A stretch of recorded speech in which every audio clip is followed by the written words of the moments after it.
Before we get into the new video, I do want to draw the winner for the contest on my last video, which was for the GoSun Smart Socket. It was a pack of 4 of them.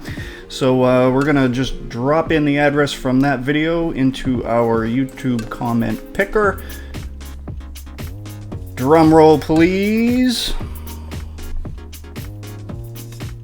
And Mr. Gary Garrett, congratulations. You commented, "Wow, thanks for sharing. The world just keeps getting more and more connected. I can see lots of users for these outlets and the price is right." Well, hopefully you're one of those users for those outlets, Gary, because they are going to be shipped to your door. Do me a favor, just reach out to me either via private message or just go to my channel's Facebook page and you can shoot me a private message there, which might even be easier, or you can also email me. All of that information is in the description, and get me the address you'd like me to ship that to. I'll get it off into the mail, and you can be even more and more connected. So Gary, thank you very much for watching, and yeah, let's get into the meat of this video.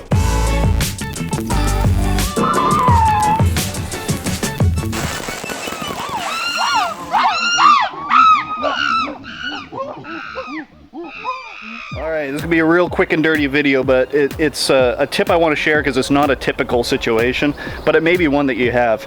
So we've got a ton of this type of outdoor furniture, and when we bought it about 7 years ago, I told my wife the only requirement I had for it is that it was aluminum, because I want it to last forever, and I don't want to worry about rust and staining the decking or something like that over time. So when you buy aluminum outdoor furniture, to me that's the smartest move you could ever make, because structurally it'll always be fine, but the finish you do have to keep up with. So the finish on this has kind of a wood grain effect. It's a little bit of brown and a lighter brown that gives it kind of a wood grain type of look to it. So you can't just spray it brown and you can't just spray it black. It's not going to look right. So we're going to do a little restoration on this and kind of bring it right back to where it was. And I also want to match. I don't want to have to paint the whole things. I don't want to paint the legs or anything like that because they're still in great shape. So we're going to try our best to get a good quality match here, and then basically go over it with some glaze to protect it, and we'll get another 7 or so years of harsh sun out of it, and then we'll do it again. First step, obviously, getting it wiped down. I'm just using a glass cleaner. So the base color that I'm going to apply is a Satin Espresso, which is it's the lighter of the two shades here. There's almost a brownish black, and then the Satin Espresso is a lighter, you know, a little bit of a lighter brown. So we're actually going to do the entire table in this first, although this isn't going to be the primary color that you see. It's going to apply the base for us to go over.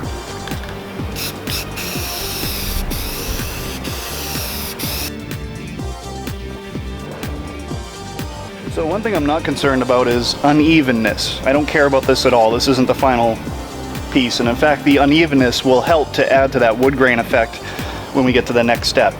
You could paint it really well and have it perfectly covered, that's fine, but it almost will look a little too uniform, so not doing a great job at this stage is actually a good thing in this case. Now I'm doing this in the sun, which isn't ideal. I would normally, if I wasn't filming this, I'd be doing it in the shade, but I want you guys to be able to see exactly what's happening. I know the sun will help bring that out. But because I'm working in the sun, I'm gonna have to work pretty quickly here on the next step. What the next step is I buy some cheap spray paint. This is the Lowe's special. It's like $2 a can or $1 a can or something. Focus, thank you. And I'm gonna do this in small sections, and we're going to spray it. Again, not completely, just kind of a half-ass coating, and immediately I'm going to wipe it down with a dry brush and drag it in to get that wood grain effect.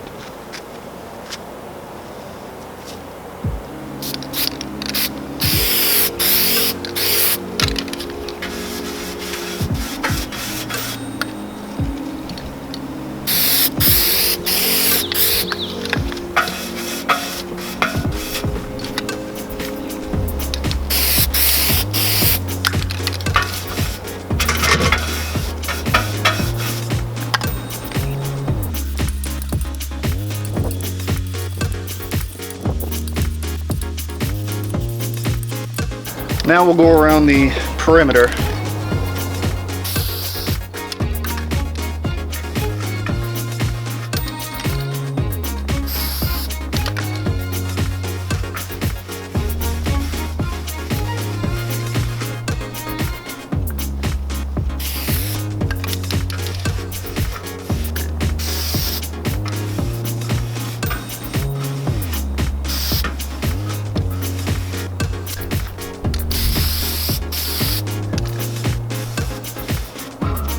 So this side I ended up with a little bit of a streak here where I brought the black in a little too hot, so I'm gonna go just retouch right over that.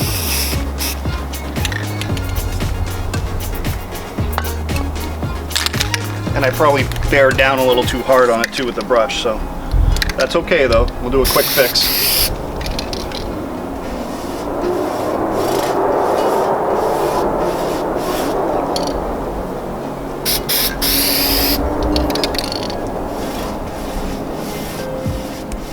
And now I'm just going to kind of look at it overall, stepping back, and just make sure that the shade is the right shade. And right now, and I can compare it to, you know, one of the chairs that I have behind it, which hopefully you can kind of see.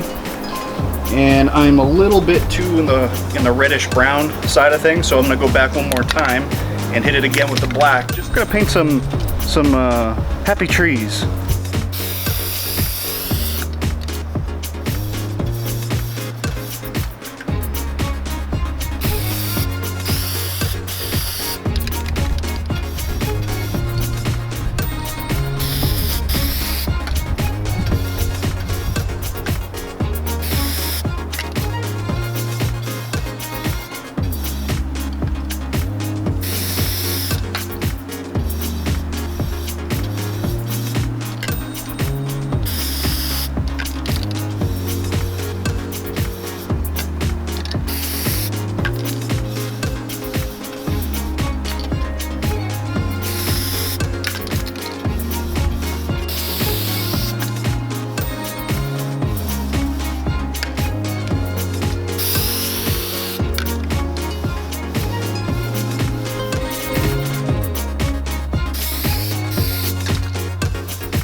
So once you're happy with the finish you have, you can then select what you want to do for a clear coat to protect it. You can go obviously with just a matte finish, a satin, or a high gloss finish. We're going high gloss. In fact, I'm going with a glaze, which is a really thick high gloss finish that really will help to protect these for a long time to come.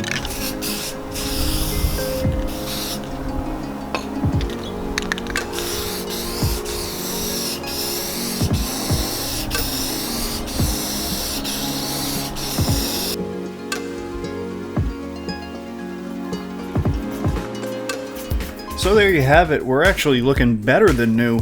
Really like the high gloss finish on it, and it should give me about another 7 years or so of service. And really, if you wanted to protect it, you could wax it, and I would imagine it would theoretically last as long as a car's paint job would in the sun. Hope you enjoyed this. Hopefully it helps if you have something like this that you need to kind of bring back to life. But as always, very much appreciate you all watching. If you like this and you want to see more content like it, make sure you hit the subscribe button. I would very much appreciate it. Any questions, comments, concerns, or criticisms, throw them down in the comment section below me. And otherwise, everyone, have a great day.